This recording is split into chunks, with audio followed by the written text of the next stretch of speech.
Roland, quel est ton sentiment après ce match? Encore une fois, on a l'impression qu'il y a eu plusieurs matchs dans le match avec des physionomies différentes. C'est quel sentiment qui domine?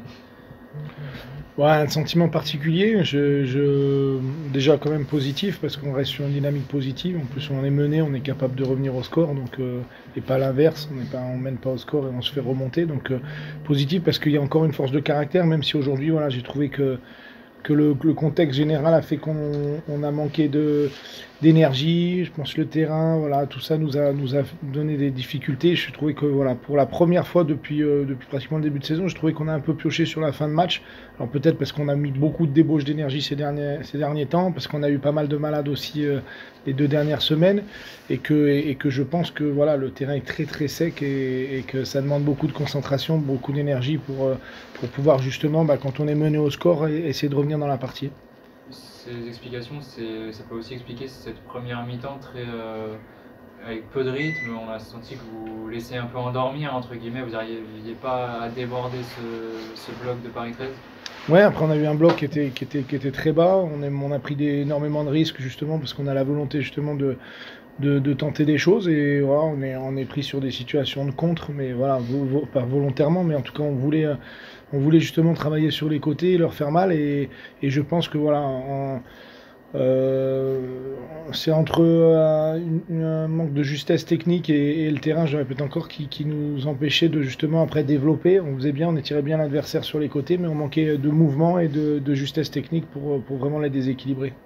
Et comment t'expliques une fois que justement, tout ça semblait aller bien sur les minutes qui ont précédé l'égalisation, là on se dit qu'il y a moyen de retourner ce match et en fait dès le but il y a plus d'occasion pour le PIS et limite ça remet Paris 13 dans le match ce but. Ouais, C'est frustrant de ne pas ouais, réussir à enchaîner derrière ouais, ce c'est but. frustrant, mais je pense qu'aussi on a un bel adversaire. J'ai trouvé beaucoup de belles individualités du côté de Paris 13. On avait vu que c'était une équipe difficile à jouer, qui ne gagne pas, mais qui fait aussi beaucoup de matchs nuls. Donc voilà, il y a aussi un adversaire. Donc quand nous on déploie beaucoup d'énergie pour revenir au score, quand on vient au score, peut-être on a la capacité de ressortir et nous gêner, surtout qu'on avait fini avec pas mal de déséquilibre pour justement essayer de l'emporter. Donc après c'est normal qu'ils nous mettent en danger aussi et encore plus sur des contres. Parce qu'on a le sentiment qu'après ce 1-1, c'était eux qui étaient plus proches de gagner ce match que vous. Ouais, ouais, peut-être, parce que justement, on était à prendre beaucoup plus de risques dans les 30 derniers mètres avec des constructions d'actions qui sont très difficiles. Je le répète, c'est pas. Alors, je sais que je me fais attraper à chaque fois que. Mais c'est une réalité. Aujourd'hui, le terrain a besoin d'eau, il est très, très, très compliqué. Et, et ça nous oblige justement à avoir des actions parfaites, à avoir des erreurs techniques. Et après, derrière, on prend des vagues. Et en plus, ouais, je le dis encore, j'ai trouvé qu'il y avait des joueurs offensivement très intéressants du côté de Paris 13 et je trouve que voilà, le match nul est très correct et que voilà, je pense qu'on ne doit pas le perdre, on ne doit pas le gagner non plus, le match nul est correct. Est-ce que pour toi, cette grosse blessure et cette grosse interruption a aussi été peut-être un tournant dans la première mi-temps, où vous étiez plutôt bien et ça vous a peut-être un peu cassé le rythme? Ouais, j'ai pas le souvenir et j'ai pas l'analyse sur la blessure, si c'est un élément important. Je sais pas, mais en tout cas, c'est pas des choses qui doivent nous déstabiliser. Elles peuvent déstabiliser aussi l'adversaire, donc je pense pas qu'il y ait une lecture vraiment importante de ce, de ce fait de jeu. C'est surtout, je pense, voilà, notre capacité à être un petit peu moins en mouvement. Je pense qu'on a vraiment, je pense, nos 2 dernières semaines avec beaucoup de malades, et on l'a senti dans la semaine aussi, de la fatigue, un terrain aussi d'entraînement sec, et les joueurs, ça pèse. Et là, pour la première fois, j'ai trouvé que voilà, on a manqué de dynamisme dans la semaine et dans le week-end aussi, mais après, les joueurs s'investissent énormément depuis longtemps, et c'est normal que ça redescende aussi par moment. Est-ce que le point positif, c'est aussi d'avoir encore une fois des joueurs qui sortent du banc et qui sont décisifs? Là, tu as Arsène qui est à la passe sur l'égalisation. Est-ce que voilà, c'est quand même ça quelque chose que tu retiens? À chaque fois que tu fais entrer des joueurs, ils se montrent à la hauteur? Ouais, c'est primordial et c'est indispensable. On a fait un focus dessus. Je sais que les choix sont difficiles, je sais que les situations sont difficiles, mais si on veut vraiment s'en sortir, si on veut aider le club, faut qu'on soit un vrai groupe et qu'on soit tous présents, qu'on sorte vite du terrain, qu'on rentre vite, qu'on fasse des bonnes prestations quand on joue 60 minutes, qu'on en fasse des bonnes quand on fait 30. Et ça, c'est indispensable. Donc, pour moi, c'est une évidence, bien sûr, mais c'est toujours difficile à mettre en place parce que les égos prennent souvent le dessus. Et en ce moment, le groupe justement irréprochable sur ça et les égos sont mis de côté au service du collectif.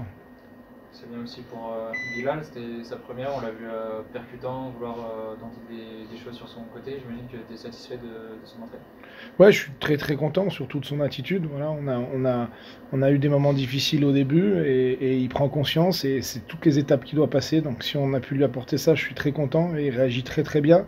Après, on a beaucoup de monde offensivement, donc les minutes sont courtes, mais je pense qu'il sera amené à en avoir de plus en plus et qu'il sera très vite aussi décisif. Après, il faut, comme je l'ai dit avant, il ne faut pas que les égos prennent le dessus, il ne faut pas se faire pirater par l'entourage aussi, parce qu'on a tendance les gens ne voient pas la semaine, ne voient pas la construction, on ne connaît pas notre communication. Voilà, aujourd'hui, Bilal, on avait établi un projet longue durée au départ quand il est venu. Il avait besoin de reprendre aussi tout le temps qu'il avait perdu à pas jouer.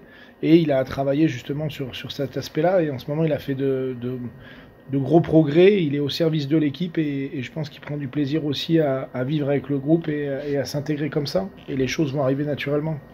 Un mot sur le match aussi d'Adel, qui du coup a connu sa première titularisation. Comment tu as vu son match à chaud?